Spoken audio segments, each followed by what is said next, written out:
Okay, our next speaker is Hiroshi Iwai from Kyoto University. And the title of his talk is Analysis of Electrode Microstructure based on FIB-SEM technology, activities in Kyoto University and the University of Tokyo.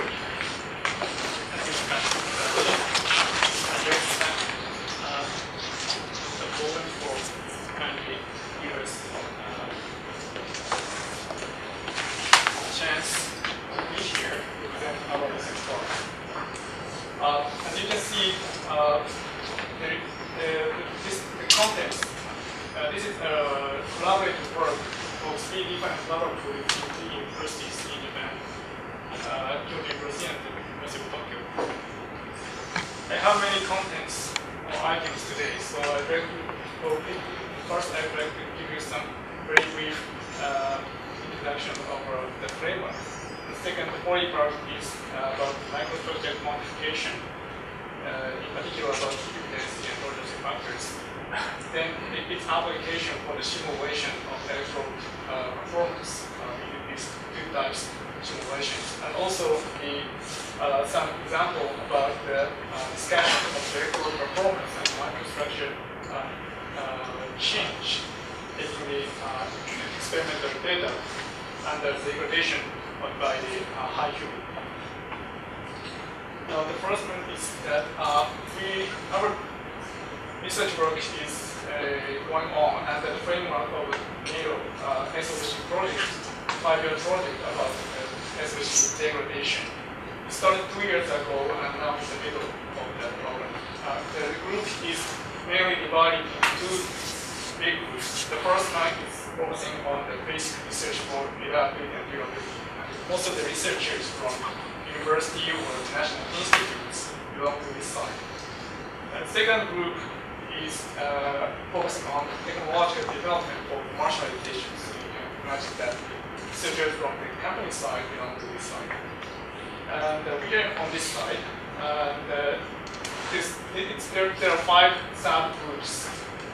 And we are in the 4th group, which is focusing on the relation between microstructure and degradation and electrode boundary.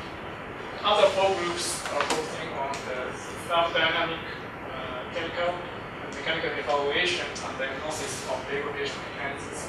And the last one is about evaluation methods for degradation.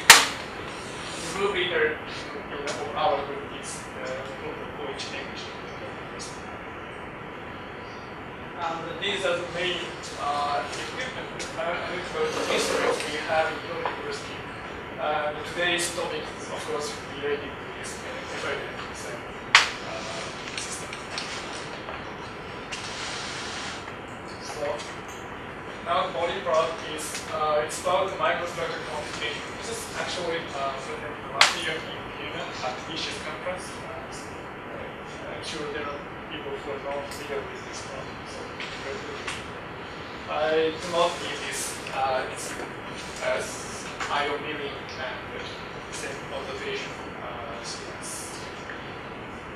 This is the picture. And in my presentation, we have several many data sets, but in this presentation, the simulation and other point based on this particular data set, which is about 18 to 18 microns, 8 microns, and 6 microns in millimeters to the slides. Just give you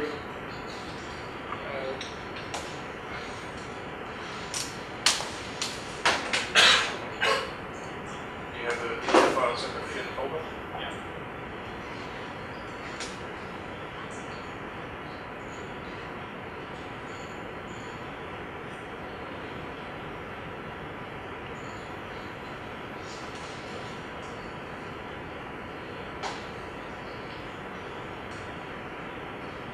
This green part is correspond to nickel, yellow part for YSD, and you can see that we have a relatively larger structure for nickel, and with some finer structure with YSD. This is the electrode study.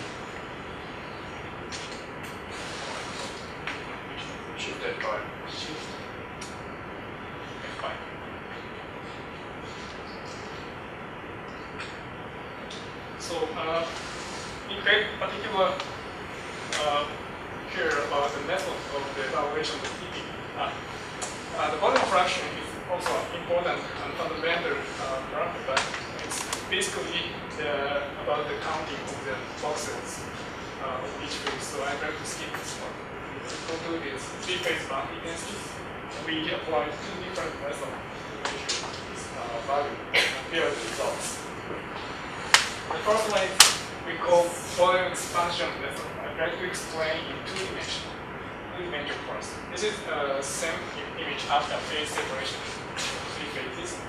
And here we have phase 1, 2, 3, and so we have a TDP here.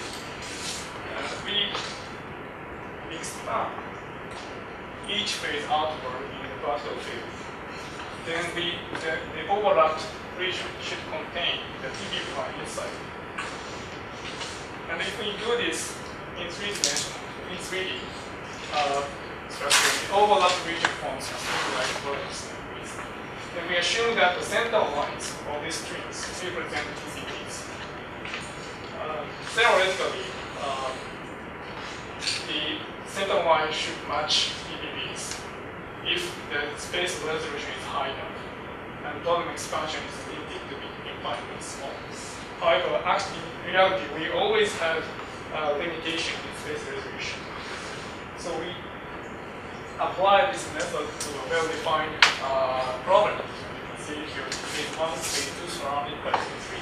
And we can find the TPP with the circle marked with red line. And applying this method, this is only one example. So I applied this for this particular case. And here's this side we have the diagram of the TPP. Larger volume voxel means the high resolution, and smaller volume value means low resolution. And you can see that predicted calculated value matches to the theoretical value as well. In a lower resolution actually means something like this situation. So in this particular case, we still have a good agreement under 10 voxels, but after changing and repeating this kind of test, changing the relative position or diameter, we believe that we can have a reasonable result. We can obtain a reasonable result when the characteristic length is 10 boxes. The second method is central method. I'm trying to start explanation with this simple case, simple method, which is just counting the edge lengths. Obviously, we will overestimate TDPs in this method. So, the second is a kind of smoothing technique, and we take the midpoint of the edge length. Then, in the central method, we follow the centroid of the triangles, which is formed with neighboring 3 midpoints. We have 1, 2, 3 that makes a triangle, and then we have a centroid. This is also applied for systematic analysis, error analysis. And this side we have high resolution case and low resolution case. And centroid method, which is shown in blue lines. Obviously, it has less errors compared to the format of the edge segment or midpoint methods. By doing systematic analysis, we get a similar result for expansion method. And we applied these two methods in the real actual 3D microstructure data and obtained these values for quite close and within the 3% errors.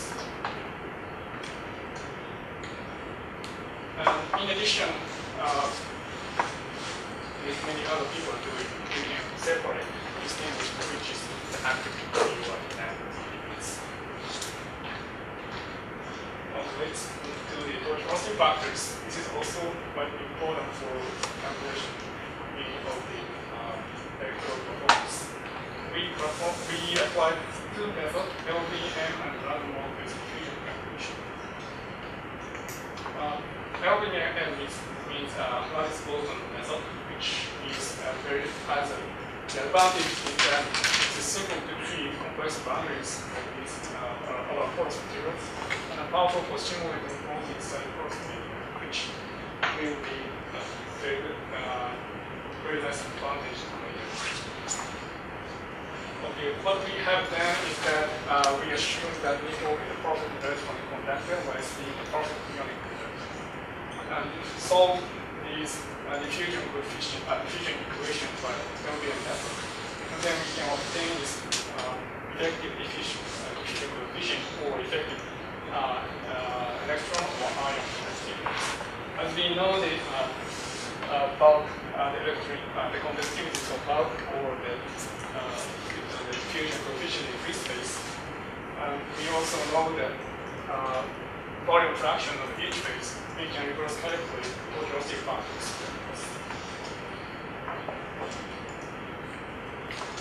The second method is based on random walk based diffusion calculation. In this case, we distribute randomly a number of walkers in the phase of interest and let them walk. And we measure the mean square displacement of the walkers, which is proportional to time. And if we do this in the free space, we can obtain this kind of line. However, in the porous material, their movement is limited by the obstacles. So we have the gradient must be smaller than the free space. By taking the ratio, the total elastic factor can be expressed as shown here. To validate, we apply this method to again for a well-defined problem. It is first part is not it's just solid part, and the walkers can move around only in this one problem. Then in this such simple case, we can have theoretical value total velocity factor expression, which can be expressed with this simple equation, and which that is solid line. And we vary the space resolution of laboratories, like from 5 voxels to 30 voxels, and the estimate is the total factor. And we found that, as you can see, that for the low resolution, we have a lot of deviation from the theory. And we found that we conclude that the reasonable results can be obtained for structure with characteristic lengths greater than 20 voxels. So the total factor requires a little bit more high space resolution. And the table compares the result from random walk and Lattice Bolton method for 4 equal and YC phases in X, Y directions in perspective. And as you can see, we have an excellent agreement between the methods. And very large values are probably due to not enough for sample size. Okay, we obtained the important microscale parameters, so we try to do the simulation part. The first simulation is quite simple, and it's just one-dimensional Electrode model, which using the macroscale average.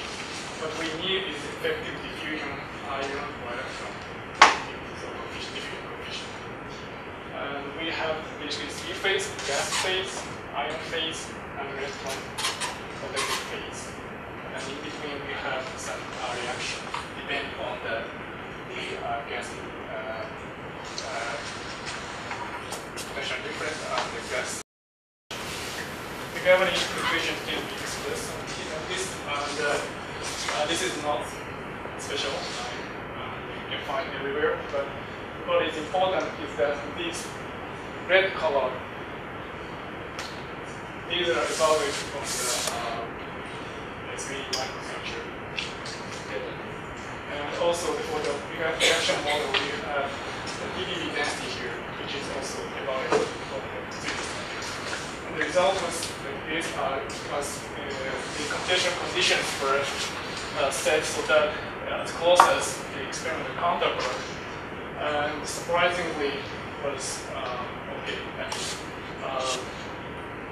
We still have deviation, and also, however, we think that we are not far from the area. However, recently we found that if we increase the steam concentration in the fuel bubble, we have a little bit bigger discrepancy. We still have a lot of work to do. The second calculation is based on the LBM-based simulation. The difference, there's a big difference from the last simple calculation that in this case we are going to use the exact microstructure as a computation domain. So that makes a very big difference, which is that we can obtain the local potential distribution in the electrode, which is very important because it affects the local electrochemical reaction, the properties of oxide, and degradation phenomena. This is the governing equations. I'm not going to go into the details, but here we have dB length or density, which is evaluated degradation. This is also details, but this is how the activation over potential is reassured. Again, I'm not going into the detail, but the important point is that we assume the local equilibrium activation potential is specified. The computational domain is set so that as close as the experimental counterpart. However, the size was not big enough, so to cover the electrode thickness of 30 microns, we mirrored 5 times in this direction. And that's the same electrode data set. And this is the result. The blue, the scattered blue circle and red points are the experiments from the experiments. The difference is the steam concentration, 1.2 10%. These lines are all from the simulation. And the difference of these 3 blue lines, the space resolution or the grid resolution. Here, the highest grid resolution and lower. As you can see, the protection is very well. We have some slightly bigger discrepancy from the experiment at low resolution case probably because of the effective PDB in this case is lower than what we did with final data set. In this case also the discrepancy is a little bit larger than high steam concentration. It shows the oxide ion potential distribution in YSD phase, and you can see this side is the vector line, here is current vector. And this is the plane somewhere around here, very close to the vector line. And you can see even in this plane, you have a very large variation of the potential.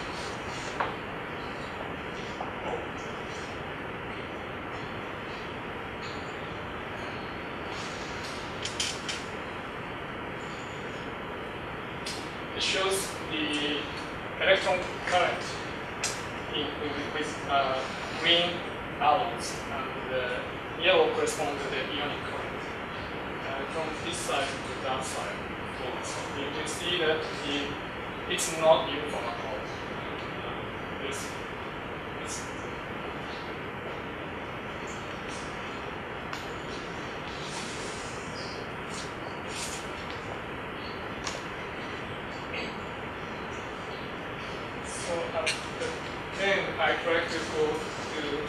example where the microstructure data is effectively used for the discussion of the improved performance degradation. This is a result of an experiment. They used the standard University FIB-SEM water cell, and the University is 50 equal. And this is the time course of terminal voltage during the discharge at constant current density of 300 milliampere. The difference of these four lines is the difference in the steam concentration in the fuel. 10%, 20, 30, and 4. So as you can see, in the two cases with high steam concentration, there is a sudden deterioration of performance. So, this side, we have a Nordic overpotential corresponding to these four tests. We can observe the increase in anodic overpotential for high steam concentration cases. However, its magnitude is only less than 80 millivolts, so this is not probably not the reason for this interaction. So what is the reason? Is that this is shows the ohmic resistance, the time course of the ohmic resistance, I mean the anode reference on ohmic resistance according to discharge. As you can see in these two cases, we have a sudden rapid increase in the ohmic resistance. Taking this case number with 40% steam concentration as an example, this is impedance spectra for this particular case. Here with black color, this is before discharge. Here it's right after this deterioration. Then the cell is kept at open circuit condition for 15 minutes and 30 minutes. We can observe a slight partial recovery of the anode performance. However, there was it didn't fully recover, so there was a irreversible increase of the ohmic resistance. And the sudden deterioration is not have some different reason, but this irreversible increase of the ohmic loss can be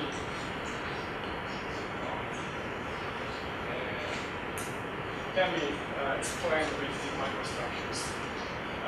This is before discharge. And here, after discharge. And the green part shows the nickel phase. And you can see you can observe a clear nickel cosmic occurring in these two cases. By quantifying the microstructure, we try to explain the increase of the ohmic resistance. It shows the volume fraction and specific surface area of each phases before discharge and after discharge.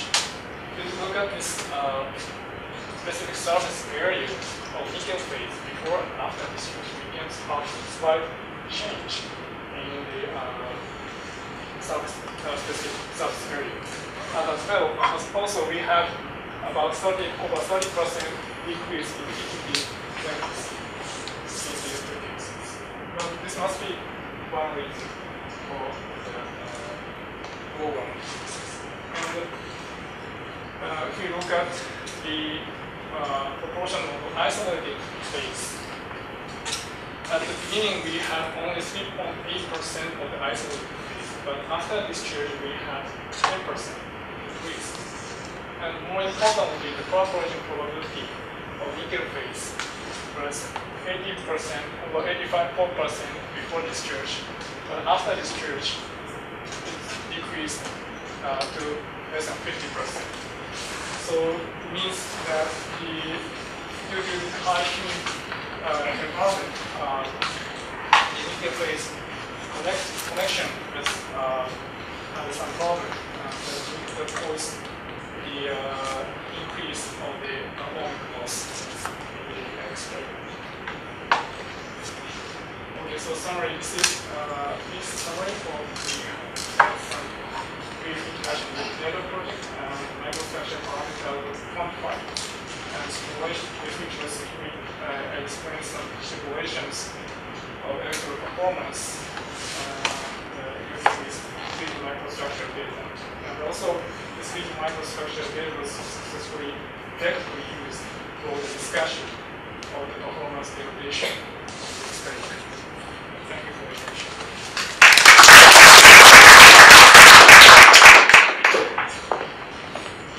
Thank you. Some questions? Yes? Thomas Hocker, University of Applied Sciences. Can you make some comments on the simulation times of the different methods used, like the continuum model for the electrochemical performance, and compared to that the lattice Boltzmann approach? Okay, for the first 1D model, it's just a matter of minutes. Yes. Yeah, it's very quick. So, and for the LDM, well, the LDM it depends on the structure, but sometimes it takes more than a month. Yes. Sometimes it takes more than a month. The purpose is different because the LDM is to understand the phenomena in the vehicles, and the 1D model is probably should be used for the cell level or stack level simulation, degradation simulations. So what platform were you using for the 3D model? We're using our supercomputer in Okay. Univ. But, what software are you using? It's in-house. In-house. So can I just understand what you see as the key advantage of the lattice Boltzmann approach? Because it is a computationally intensive approach. And I can see it gets you to the absolute. It gets you somewhere, but I just wonder what the key advantages are. Whether there's a sort of somewhere that's in between the 1D and the lattice Boltzmann. I don't know what's your thinking on that. It's very tough for the computer, but it's quite easy to write the program. Because my student had wrote this, but it's quite easy to incorporate the complex boundaries. We're using the voxels directly in the in the code, and it's easy to implement the boundary conditions. That's the most important. Very strong against the complicated structures. Yes. So, but regarding the numerical computer simulation time, I think when it's the connection of the phases, especially the nickel phase, if they're disconnected, it takes a very long time for convergence, and I think that is because of the local concentration of the current, and I don't know why it takes so long time, but gradually changes, and never we can conclude whether it's really conversion or not. So it depends on the structure. If it's well structured, then it takes 1 week or something. I think other simulation codes such as binary element or binary difference, so I think the situation is the same. If you have the same resolution and the sample size.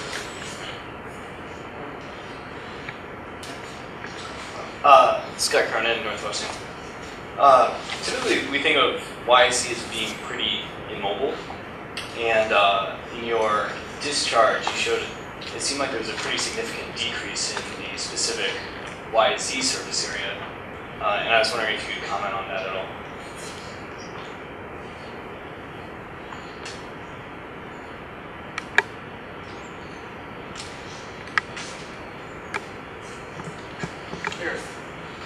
Yes.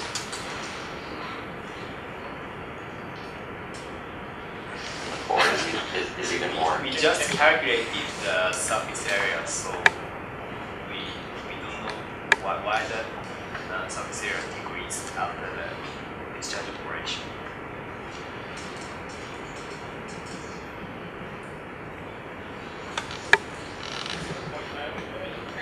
I think we have an answer for that. How much do you think is due to sampling?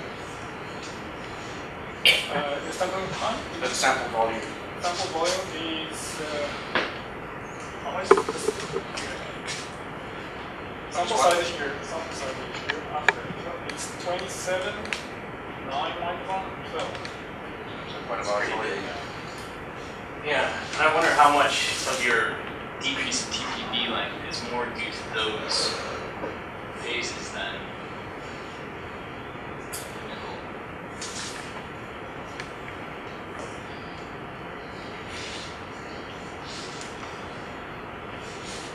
So the uniformity issue of the samples.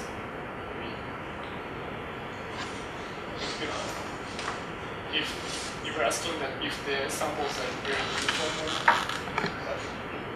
Yeah, well, I mean, you're saying like the decrease in nickel specific surface area is resulting in this TPB like decrease. yeah. But I just wonder if it seems like there's a lot of decreases with the YSCM. Yeah, surely, yes. The difference is just not so large. Well, you would expect a difference in the ore if there's nickel change. Well, I don't think why I said it. right.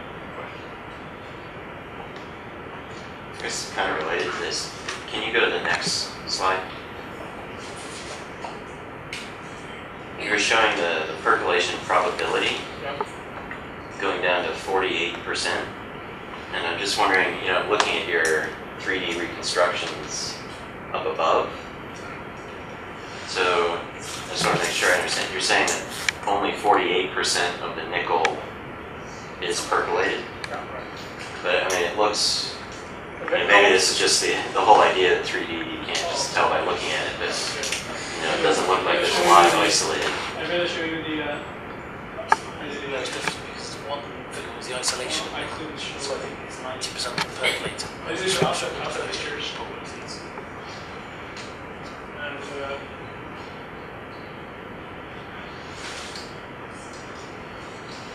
the here.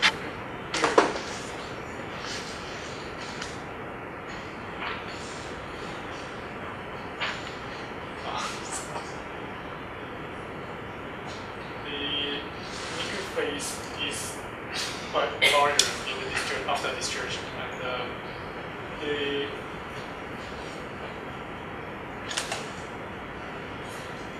here is green progress and well negative, but yeah, it's hard to say from this picture. It's yeah, the evaporation is not that high. I mean, this side, putting this direction, 84 or 8%. That is the result of the calculation. Maybe if the nickel is coarsening, then you're having Yeah, to tell of the decouple. It's kind of already detached.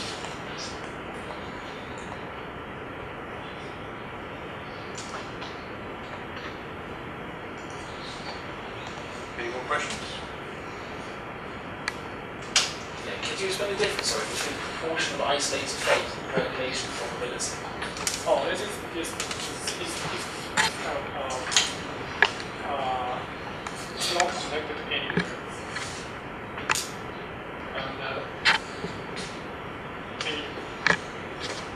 And anywhere to the surface of these boundaries. It's on the touching to these YSDs, but the nickel is not connected to other nickels. This is isolated. So does that mean that, sorry, so I understand, so if you take this 10.1%, Yeah. does that mean that 90% of the nickel is percolated, i.e. it's 90% is all attached? Yeah, attaching to the some surfaces of the boundaries, but it does not necessarily. But let's say here we have nickel, and which is attached. These nickels are attached to this side, but this particular volume we are not sure if it attaches to the boundary it does something. So this kind of goes back to the whole how you define conductivity. Basically, you've got a lot of unknown. These ones touch one edge, but maybe not two edges. Right.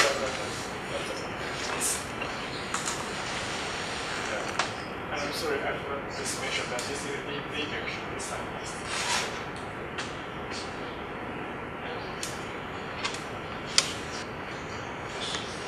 We got time. I'm just curious, I think I remember asking this when I first saw it. You had a poster on this, I think at SOFC 11, or maybe it was even SOFC 10. Your tortuosities you're calculating for, I think, both the nickel and the YSE, you were getting values up around like 27, 29, which seems almost hard to conceive how you would have a structure like that. I mean, the possibility is you basically only have like one or two necks between everything. Can you comment on that? Have you been able to observe sort of qualitatively how you could get such a high tortuosity?